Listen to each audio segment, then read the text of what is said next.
నారాయణ విద్యా సంస్థల ద్వారా ఓటర్ల వివరాలు సేకరిస్తున్నారని ఎన్నికల కమిషన్కు ఫిర్యాదు చేసింది వైఎస్ఆర్సీపీ.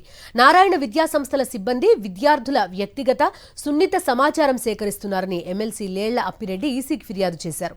నారాయణపై చర్యలు తీసుకోవాలని ఆయన ఫిర్యాదులో పేర్కొన్నారు. పూర్తి డీటెయిల్స్ అందిస్తారు మా కరెస్పాండెంట్ రవీందర్, ఈసీకి ఇచ్చిన కంప్లైంట్లో ఏ అంశాలను పేర్కొన్నారు? ఏమన్నా ఆధారాలు అందజేశారా వైఎస్ఆర్సీపీ నాయకులు?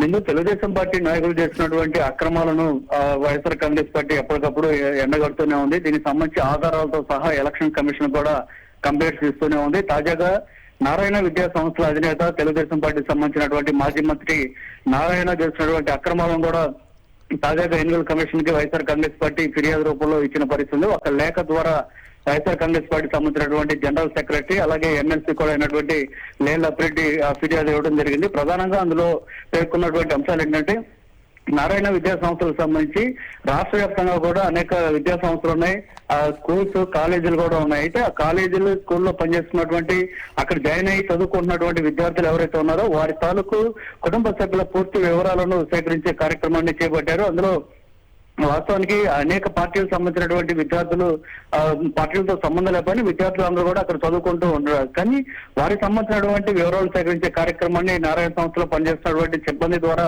ప్రస్తుతం సేకరిస్తూ ఉన్నారు. తద్వారా ఏంటంటే ఆ విద్యార్థుల ద్వారా ఆ కుటుంబంలో ఉన్నటువంటి తల్లిదండ్రులు ఇతర కుటుంబ సభ్యులకు వారి మీద ఒత్తిడి తీసుకురావడం ద్వారా వారందరినీ తెలుగుదేశం పార్టీ వైపు మరలిచ్చే విధంగా కార్యక్రమాన్ని చేపట్టే విధంగా నారాయణ సంస్థల అధినేత నారాయణ చేపట్టారు. ఈ నేపథ్యంలోనే దీని తాలూకు ఈ విధంగా వివరాలు సేకరిస్తున్నటువంటి అనేక చోట్ల అనేక ప్రాంతాల్లో ఈ వివరాలు సేకరిస్తున్నటువంటి అంశాలను వీడియో రూపంలో కూడా తీసుకున్నారు. ఆ మేరకు వాటన్నిటిని కూడా ఎలక్షన్ కమిషన్ కు ఫిర్యాదు చేసింది వైఎస్ఆర్ కాంగ్రెస్ పార్టీ. గతంలో మనం చూసాం, తెలంగాణలో కూడా నేరుగా కొన్ని ఏర్పాటు చేసి కొన్ని కేంద్రాలను శిబిరాలను ఏర్పాటు చేసి అక్కడి నుంచి ఇతర రాష్ట్రాల్లో ఉన్నటువంటి తెలుగుదేశం పార్టీ సానుకూలు అందరూ కూడా ఇక్కడ ఆంధ్రప్రదేశ్ లో ఓట్లు నమోదు చేసుకునేటువంటి కార్యక్రమాన్ని ఏ విధంగా చేశారో అప్పట్లో ఎలక్షన్ కమిషన్ కు కంప్లైంట్ ఇచ్చిన నేపథ్యంలో చాలా సీరియస్ గా అప్పట్లో ఎలక్షన్ కమిషన్ కూడా తీసుకుంది. అయితే ఇప్పుడు మళ్ళీ ఇదే ఒక రూపంలో అంటే ఏదో రూపంలో కుయుక్తులు కొట్టలు పడుతూ ఎన్నికల వేళ ఈ విధంగా తెలుగుదేశం పార్టీ నేతలు ప్రయత్నిస్తూ ఉండడానికి వైఎస్ఆర్ కాంగ్రెస్ పార్టీ చాలా సీరియస్ గా తీసుకుంది. అందులో భాగంగానే ఇప్పుడు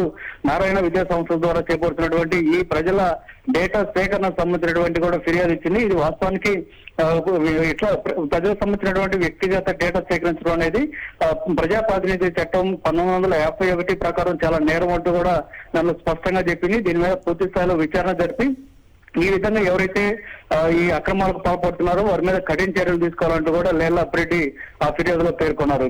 ఓకే రవీందర్, థాంక్యూ.